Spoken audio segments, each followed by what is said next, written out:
Okay, so we're going to be looking at a very interesting thing within programming that was introduced with Java called objects.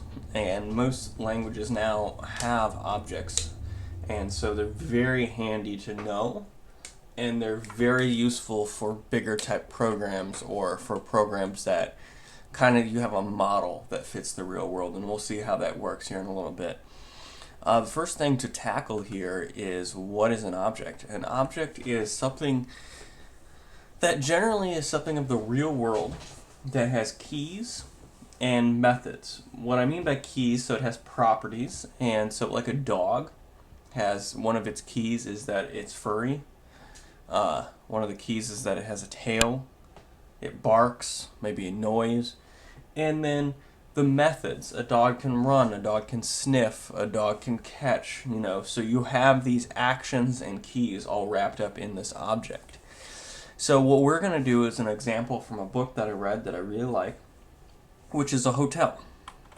So we're going to make an object that looks like a hotel. So this is just simple where you step back and you think to yourself, okay, a hotel has a name, it has rooms, it has booked rooms, and maybe it has a pool, a gym, so on and so forth. You could have hundreds, you could have millions, you could have one, it doesn't matter. So what we're going to be looking at is how do we make this? Now, normally we went over this and we said var hotel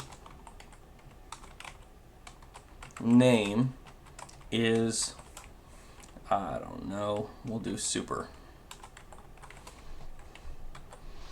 And then we did var hotel rooms equals, and we'll say that there's 100 rooms in this particular hotel. Oops, wrong button. And then we'll say var hotel, and then we'll do booked equals, and we'll say that this one's particularly busy and has 90 booked. And we'll do var hotel pool. We'll do true. We'll say it does have has there, and then we'll say it's false for a gym, so my wife doesn't make me work out. So we'll go like that. So that's normally how we would do it, right? With the notation that we know, and it's okay if you do it this way. That's just how your knowledge base is growing, is that you looked at variables first and then you looked at functions, and so you did that. So let's say we made a function called we'll call availability.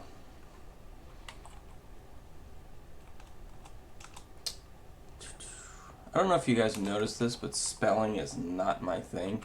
I do a lot of things well, but spelling is not one.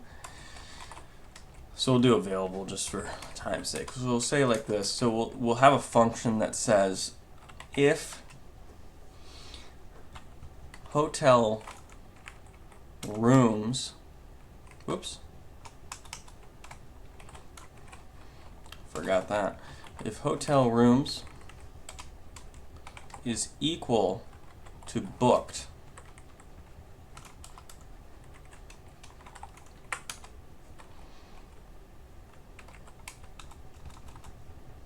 then we're going to console log full.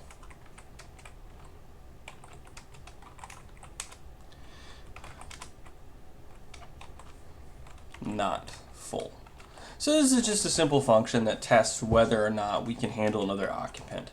And so you can see that we're web developers right now and we're programming this interface for a particular hotel chain. And so that's basically what we're doing here, is making that available to them. Nope, that's the wrong statement. That goes down here. Once again, my notation, you don't need to follow this, but this helps me know where I'm at, because I hate trying to find where the curly braces go. So I'm just going to type this out quick, and once again I'm going to separate this because I can't handle bunched up code. There we go. So there we go. We have a simple function, and then we just, normally what we do is we just call it. And you should see over here, it's not full, right?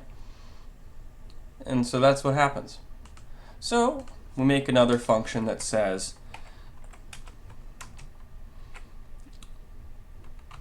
add guest,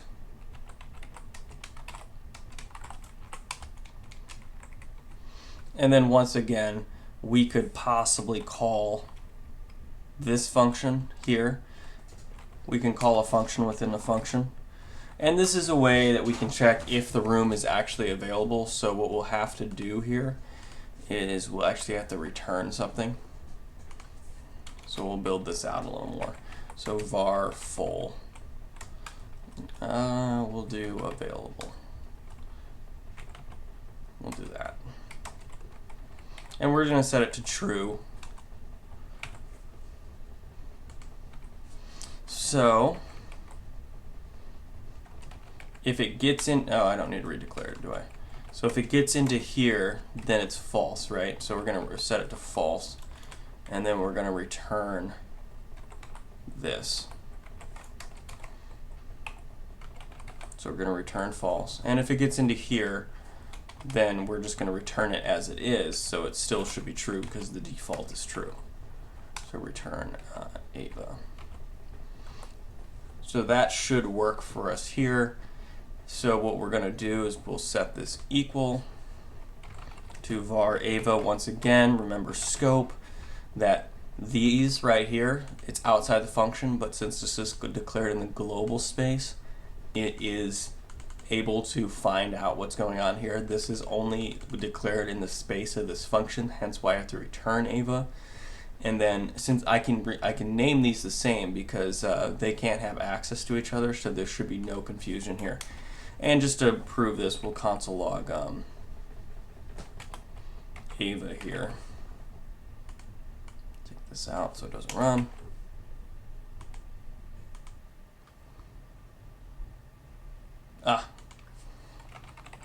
Forgot to call the add guest. So there you go. You see that's not full from line 26 because it went through there in console log not full. So Ava is true still. So now we can build this out further and say if Ava, I'm just going to show you a new trick. I know normally what we would have done here is we would have gone true. But the default for a if statement is if it is true. So if you set it to a Boolean like this, you can just write this, meaning that if it's true, it will automatically go into this statement here. So you absolutely can write this. No problem whatsoever. It works the exact same. This just saves you some typing if you understand the concept. I'm just going to do this for now so that you can understand what I'm doing. So if Ava is equal to true, what we're going to do is we're going to simply hotel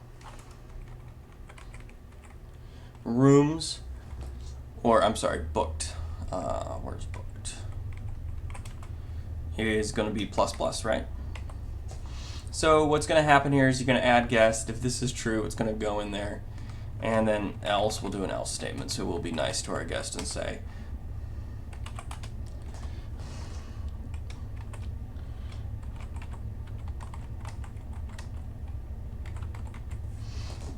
there you go, it's Christmas, so I said sleep in the barn, so So if you run this, it will do the exact same thing because we haven't console logged anything out, so we can console log hotel booked here to show you that it's going up. See, 91. So this is just a simple thing that we can do to be able to make this happen.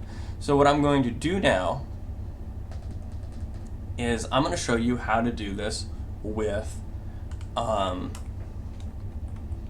with an object notation instead of doing it this way. Once again, it's completely fine to do it this way. It's just totally up to programming preferences. So when we get back, we'll show you how an object works. Okay?